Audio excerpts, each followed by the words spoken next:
Weird science is the revolution. Because this is the Suicide Squad book Dream Team. I just want them to nail down stuff with Dreamer. If you're going to have Dreamer be a elevated character, we need to know. We can't do a Naomi. We can't keep saying, this is my first day. I don't know my powers. Oh, I never did this. I get it that you're doing things, but you need something a little more than just like, hey, jump in the dreams, come out, look in the future, voila, boom, and I don't know what I'm doing, right? Well, that's the thing about the idea of it, because we've seen the whole idea of dream walking before in John Kent Superman. Her powers have changed since she entered the DC universe ever since Lazarus Planet, and she's still figuring out how that works because they haven't changed. She hasn't had proper time to really deal with it. But everything we see here feels like what we've already established, on top of the idea that she also has blue construct dream powers that she could fight with that were given to her. So weird. But we'll get to the credits. This is a weird book. When I go in, it's not horrible. It's just it's a weird way that it's presented again. There's a lot of presentation issues in my mind this week, and this is one of them as well, but we'll see. Give us the credits and we'll jump into it. Suicide Squad Dream Team #1, written by Nicole Maines with art by Eddie Barrows, Eber Ferreira, Adriana Lucas, and Becca Carey. So yeah, we got to put the team together right now. We have Harley Quinn, Dreamer, freaking Black Alice, the Clock King, Bizarro, the clone Bizarro though, Deadeye, and I think that's it. Yeah, I think that's it for everybody. Oh, and Harley Quinn. Did I say Harley? Oh, yeah, that's the first one I said. You say that, and it's exactly my point. When you get into this, you'll gradually introduce the team as you go. And by the time we get Black Alice, I forgot she was there. You end up getting other characters. And instead of giving power sets to people who may not know them, because some of these characters aren't the biggest, and also having a clone Bizarro different from a Bizarro that we have over in the Action Comics. Don't have Harley Quinn good with Hammer. Don't make the jokes. This is something that's so overplayed in this. I kind of wish that you just, at the beginning, Amanda Waller says, hey, everybody, here's the team. And I'll even go with the idea that Harley reacts with, I've been on some shitty teams, but why am I the best character here? Like, this is a shitty team, but it could work in that. What's the thing is it a shitty team? Obviously, the idea of Clock King being on here, and the idea like he's always on time and just doing clock puns the entire time. He doesn't really feel like he needs to be here, but the idea is we're going to have Dreamer be here. She's our linchpin of the whole thing. She's going to dream walk us through the dream realm into somebody's mind on the island nation of Gamora, because ever since Henry Bendix was overthrown, it seems like they've had a problem with, people taking over, insurgents and guerrilla warfare, and they put up a barrier around there so we can't do anything with Gamora, get in or out. We want to make sure that we shut that shit down and put somebody in power that Amanda Waller can then influence and make sure that she has total control of that island nation. Yeah, and so when I say shitty team, I'm saying you have Deadeye. Nobody really cares about the character, kind of new. Look, right? I understand the idea of Deadeye, because once we get in with the shield barrier, you can't have comms in or out. He has telepathy though that allows him to talk, with his mind to his. But it's still Amanda not Waller. A big character. I'm saying No. Harley should look around and it's what the shit. Same with Dreamer. Then you end up Dreamer, but again, these are characters that you're trying to push, you're trying to elevate. So then you get a Bizarro Superman, because you'd like to have a hard hitter, but it's Bizarro Superman, the clone. Don't really have anybody on the team to really make sure that things don't go wrong there. Then you have Blackout, and they're not really explained, but I can work with it. And what I think, and this is my idea of, the mumbo jimbo deal, when you're talking about it, the big thing with Gamora that we had Bendix, this stuff ended up being Jay Nakamura, his mother, John, and all that. And I think that what she is trying to really find, I think she's trying to get info again, because when they say, oh, some insurgents they've got, I think that's the revolutionaries. I think that we're going to find out that, and that in my mind works. And even at the end, in the shattered dreamscape deal that you end up having Dreamer, John is right there on the bottom corner of that. And it works. She's coming from dealing with John. You deal with a lot of things in Action Comics. And I do think closest confidant. Yeah. And I think that because I really, and maybe I'm off, but I thought when Bendix went down and you had Jay and John and they were doing that in that stuff with Tom Taylor, that his mom retook over, the deal. And I think that might be that she's not saying this because it's going to be because she's against the Titan, she's against the young characters. So I think that she's trying to almost get, hey, look, you think this young Superman's great? Well, he dealt with these terrorists and things like that with the Revolutionary. That's what I think, but we'll see. And it'd be a great play, honestly, for what we're doing with Absolute Power, to get Amanda Waller to get the American people and the rest of the world that's her MO. Against the superheroes. Yeah. So I think that might be the deal, and if it does end up like that, I'll end up like, okay, I like how they're tying a lot of things in, and Amanda Waller does have a very specific plan, and I'm not upset about it. I think that it's cool. A lot of people who haven't been reading everything keep saying to me, this isn't Amanda. No, it isn't the usual Amanda Waller. The usual Amanda Waller lost. She ended up running off to Earth 3, and that didn't work out for her. She's come back with a different idea. And then brought back by a mysterious benefactor that allowed her, because even when we left her previously with the War for Earth 3, she was a wanted fugitive by the American government. So now, like, whoever's behind it, so whether it be the Sovereign, someone even bigger, hell, I don't even know if we have Brainiac somehow doing stuff behind the scenes in like a conspiracy kind of a thing that allows her to get back. But whoever it is has put her back into power and given her more power than she previously had. Yeah. So in this issue, though, it's that stuff. Like I'm thinking, okay, it's always like she's up to something. What is she not telling them what she's doing? So I like that. And I actually like Amanda Waller in this issue at points. But the team itself, they're not really spelled out. There's not a lot of character work. You kind of go, it's a weird team, but I'm saying, like, you just end up, I'm telling you, when it's like, hey, Black Alice, and then you get that's like halfway through the issue, and I'm like, oh shit, yeah, she is in the team. And then I'm like, when did we see her before? I don't really. Well, it can be beneficial to people who have been reading like Catwoman, because the last issue was introduced to some of this team for this issue now with Clock King and Black Alice and stuff like that. And I don't even remember if Deadeye was on reading that, right? And also Deadeye. Big Deadeye's in a the weird whole one Beast world. Then you have also Black Alice was a big thing in Lazarus Planet. There's a lot of stuff going that maybe you could have caught some people up with this instead of a weird issue where even at a point where you just mention because you want to give Dreamer's going to get the spotlight. It's Nicole Maines. That's the person who played it and also writes Dreamer. So the whole idea is Dreamer like, hey, I ended up being kind of finagled on the team, because you also don't want to make Dreamer like commit a crime. She's blackmailed onto this, but you get that little bit with her mother. Then you talk about A-Town, and there's just a lot just kind of thrown at the reader that really doesn't matter much. It just felt weird. By the end, you really didn't do much overall. I mean, we end up in this mission where it's Bizarro's just going around beating the crap out of people. And this is the weirdest part about it, because we have Bizarro on the team, right? And like, he's the big heavy hitter of it, which you want to see. I'm guessing this is a new Bizarro clone, because I actually wanted to see if it was the one that we had before in Red Hood and the Outlaws that everybody fell in love with. With Smarty Pants Bizarro at the one point, which was great. We left him in a weird spot where he killed Trigon and took over his dimension, and then the universe was changed, and the multiverse was changed and stuff like that. So this seems like it's a brand new kind of clone. For just, him the idea of talking about how he's Superman and stuff, and Black Alice just said, no, you're not, to send him on a rampage where they're supposed to stay incognito, go down low, and Bizarro's gets on a freaking rampage then, and this goes and blows all their cover by doing Bizarro shit throughout the island nation of Gamora, while this whole thing is playing out to they got in, which felt pretty simple. We ended up killing a guy who we dreamed walked through, because Dreamer even said that these are new powers. I've never taken this many people before. I don't know what's going to happen if I could even get this many people through. And it ended up killing the host that she ended up dream walking through. Upset. She's very upset about this. But on top of that, it seems like her precog powers that she previously had have been ramped up to the point where she is seeing the universe shattered. Or at least the world is shattered through all this death and destruction from something that's coming. That seems like it's going to put her maybe on the outs of being any kind of useful for this mission going forward, because I don't know if she's going to be able to recover what this is doing to her brain, because everything she sees, it's just the mirror things that you would see inside the dream world.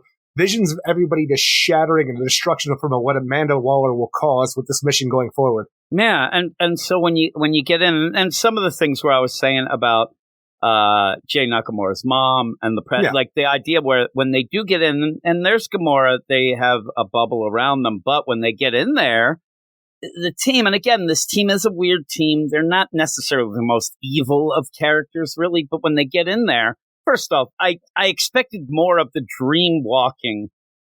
That was kind of boring. And it's kind of a weird play of, we're in the dream deal. We have to find, there's a bird. Let's follow it out. We got to find symbols that'll lead us to her place. Oh, there's this thing here. Okay, this is Gamora. Right? It was nothing. They get out of Gamora, and the big play is, I think it's Deadeye, because he's the one talking to Amanda Waller.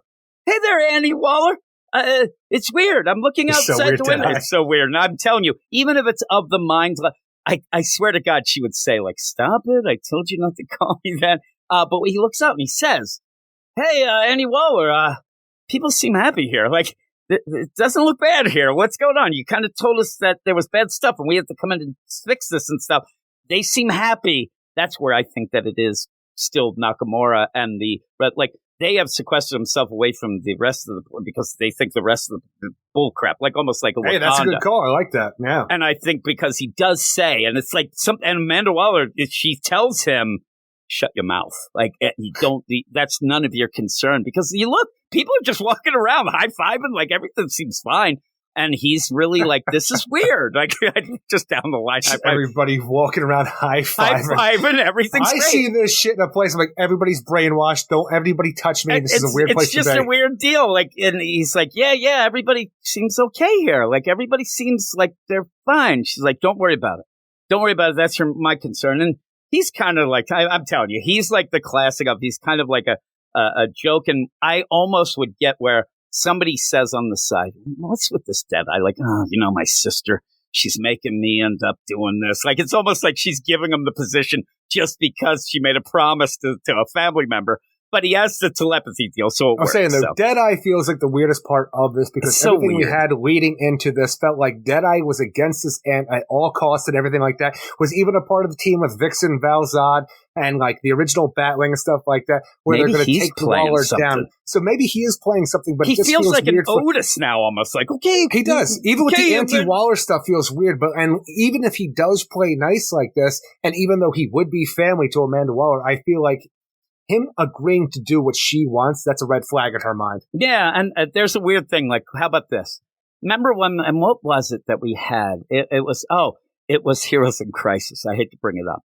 But at the point when we find out that Harley Quinn, she don't like pudding. And so all the time, when she was calling the Joker pudding, that was a diss. We find out where they call him out. They hear him. And they're like, oh, my God, I thought you didn't like it. Why are you calling her Waller? Oh, no, I'm saying anti-Waller. I'm anti-Waller. I've been shoving it in her face the whole time. Boom, Erica. They can't hear. He's talking in his mind. I know. I'm saying, like, somehow he slips and says it. Hey, anti-Waller. So, anti-Waller. Oh, my God, nepotism. Like, they start getting up. That's the biggest villain of the Suicide Squad. Nepotism, Eric. But all in all, not much happens, because you end up where, you want to reintroduce Dreamer, but we're not really getting anything new. And the idea of how Dreamer will be working for Amanda Waller, even though she is a hero wanting to do hero things, she is being blackmailed with the idea that the alien refuge place that she lives is going to be like put on Front Street by Amanda Waller. I told you that right away. Remember when we were talking about that? And I'm like, no, that's blackmail to get her on the thing. So in that, though, there was a weird explanation of it. It actually was odd, but you go on. But even the way we play into this, where she is being brought into the idea of doing teamwork, where she is working for Amanda Waller on the side outside of this, where she's getting information about a political figure who's doing bad stuff to kids, and they're like, are we going to turn him in? We're going to get justice? Like, no, that'll serve me no purpose, because he'll be out. Somebody else will replace him. I'm going to keep him where he is politically, and I'm going to use this information to get everything I want to make sure that we can do what we need to do to make this place better than it is. This is how it works behind the scenes, Dreamer. It's just not all spandex and freaking It's weird, though. Even that, it felt forced to me. It felt forced to show, oh, look at Amanda. Like, we know this. We know what Amanda Waller does and how she'll do it. Oh, my God, this person's bad. But if Amanda Waller can use them, she'll keep that going. The idea that Dreamer comes and is like, oh, you wanted me to go and retrieve this, thumb drive. I looked at it like right away there. I think Amanda Waller was like already getting ready to press that brain button. Like, they're not supposed to do that shit, but she needs it. But still, it felt extraneous. It felt like that was weird. And then when she ends up, this guy dies. Then we have to get into her mother. Then we have to get with Harley Quinn with her analogies that don't. The Harley Quinn thing was ridiculous. There's a lot of things in here that it felt like filler for a first issue. By the end, not much happens in this actual issue of this mission. So I'll see what happens. But in this, I guess you catch up. But even when you get to the nitty gritty, hey, Dreamer, how's this power? I don't know. I just kind of got it recently and I don't know. And then in the thing I said, you want to also tell people that, Dreamer is trans. So when you do that, but in the way of saying that 13-eyed boy was fine, but when I came out as trans, that was the alien concept. And the whole thing, I'm like, I don't know what, it was a weird way to express that or say it. It was just, everything felt like there was a checklist of things you had to get out there so people would know, but it wasn't done in a way that I think really flowed well, and the pacing was weird with it, like the way that it was presented. Yeah, because, But given the background on Dreamer, not only where she comes from, that she is trans, but what she's doing, like why she's doing this, and even what she's done in the past to actually show you the mindset of Amanda Waller if you haven't been catching on. I thought it was an interesting way to do things. I think it's a little disjointed for getting into this whole idea of the mission itself, but I'm you got everything that you needed to get out there for new readers who are jumping in my mind. Yeah, but here's the thing is, I mean, there's going to be new readers on any book, but where I got the idea of Amanda Waller, especially with that thumb drive deal that took up a bit of time, if you are reading anything recent, she's in every book. She's in the big event. She's doing exactly that. You don't really have to nail that down. I get it. But then you have to, it's almost like they think, no, it's not enough yet. We really have to show that she'll even allow people doing things with kids. And I'm like, all right, I get it. Now it's getting weird. And then just to have it where you have to really get the blackmail guy, it just felt a little forced, where I just wanted to maybe learn more about the powers of Dreamer, but we're not getting that. And then maybe even some of these side characters, that it is a funky team, but we don't really learn much about them. Clock King's just there to tell time puns. That's it. And it's so weird. And it's weird. Him and Harley Quinn, I don't like being on this team because eventually I think Clock King will come into do something important. But even Harley Quinn being Harley Quinn and stuff like this, and her analogy to get Dreamer back on track with what they need to do, it just felt over a little too much. I don't know. It just didn't go anywhere. And what it was, and that's the funny thing about it is, I want to like it because it gives Harley, but it didn't play out. She's only there to pat Dreamer on the back. Not really a lot going on in this because, again, I think the big play is that it's a dupe. Yeah, but I want more Dreamer information where, it's just weird. It's just odd that you didn't do much. It's not even going to be about the team. You'll get Dreamer a little bit more, and then you'll find out more about Gamora and possibly the way she's going to use this stuff to blackmail John. This is the road to absolute power. Yeah, and so you get that, and then it leads to Jay, and that would end up, stuff with John and all that. And the revolutionaries. And the revolutionaries of, hey, you think that this guy really thinks it's a connection, which, if that is what it is, I'll give him the chef's kiss, as they say, Eric, because a lot of people during that John book really had a problem with John, working with what were, terrorists. Pseudo-terrorists, so you play it out too, that we know that they're on, kind of on the up and up. They'll do some crazy stuff, but we like them. But Amanda Waller can use that easily. Again, freedom fighters to some, terrorists to others. And that's what everybody has to remember when you do get these things. It is. This is all about Amanda Waller and the spin and a lot of the spin is that the people out and about, they don't know the particulars of what they see is the surface level, and they go with it. And I really like it. And I like that build up, and I like to think that that's what it is. But by the end, the art looks pretty good. I enjoyed the art. I like Eddie Barrows. Going through, I didn't hate this, but I was disappointed because I thought it would have more of a, all right, that was really cool, or I got this, it's a wacky team, but you don't really deal with them. They just kind of do things. Even when they call Black Alice, it's like, all right, Black Alice, it's your turn to jump in. She's like, hey, I'm pissed off. And you don't really get Again, much. Here's a team, but in my mind, it's still called the Dream Team. It's the Dreamer Show, and that's what I'm here for. And I expect that's what Nicole Maines, the creator of Dreamer, is here for as well. Yeah, I just didn't get enough of Dream. The stuff I got of Dreamer, I kind of knew, except that her mom died in the front yard and blamed her. I don't even know. We might have even had that before. So I want a little more power set nailed down. But what would you give this overall? Overall, I'm going to give this an optimistic 6.5 out of 10 because while I think it's an okay first issue because you establish a team and what you're doing with the mission, where the 4 issue, I'm telling you have to move really fast with this whole thing. I look forward to where it's going and the motivations behind, especially from talking to you with what we can do on the road to absolute power. I think the art's great. It's a bit of a jumbled mess to really catch people up. And while you need that, I think it could have been executed better.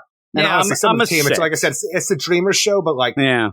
It's the other team, the other members of the team are just there, and it just feels kind of weird. Bizarro Superman, he just flies off. It's like, okay, we have Bizarro Superman, but the reason he's really on the team is so he could go wacky and start busting heads. It felt weird, but I'm a 6. Weird science is the revolution.